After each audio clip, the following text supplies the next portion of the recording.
विजयनगर के अंत में स्थित पुराना जीर्ण शीर्ण घर हमेशा मेरे लिए जिज्ञासा का स्रोत रहा है। एक ठंडी चांदनी रात में यही जिज्ञासा मुझ पर हावी हो गई। मैं सुनसान सड़क पर धीरे धीरे आगे चला गया। मेरे कदमों की आहट सन्नाटे में गूंज रही थी। मैं घर के चरमराते दरवाजे को देखकर डर रहा था।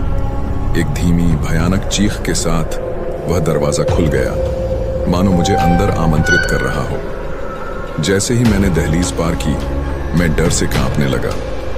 फटे हुए पर्दों से छनकर आती हुई चांदनी सफेद चादर में लिपटे धूल भरे फर्नीचर को उजागर कर रही थी।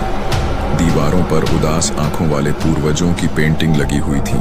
जैसे ही मैं खोजबीन कर रहा था, उनकी निगाहें मेरा पीछा कर रही थी। मैं चरमराती हुई सीढ़ियां चढ़ गया।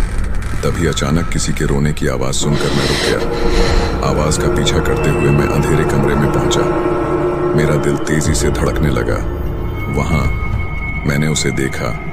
लंबे उलझे हुए बालों वाली एक आकृति, उसकी आंखें खाली और खोखली थीं। वह मेरी ओर तैरती हुई आई। उसका फटा हुआ गाउन धुएं के गुच्छों की तरह पीछे लटक रहा था। जैसे ही वह आगे बढ़ी, मेरी आवाज ही नहीं निकल पाई। उसकी बर्फीली उंगलियां मेरी त्वचा को छू रही थीं। उसकी आंखों में निराशा भर आई और उसने फुसफुसाते हुए कहा, मेरी मदद करो। अचानक ही कमरा पीड़ित आत्माओं से भर गया। उनकी पीड़ा भरी चीखें मेरे दिमाग में गूंज रही थीं। दीवारें पास आने लगी, छत नीचे सरकने लगी और मेरे हाथों को दीवारों से निकलती रस्सियां जकड़ने लगी।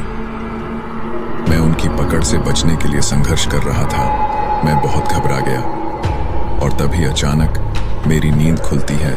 मैं भोर में उठा, हाँफ रहा था, पर अपने बिस्तर पर सुरक्षित था। मुझे राहत हुई कि यह सिर्फ एक सपना था।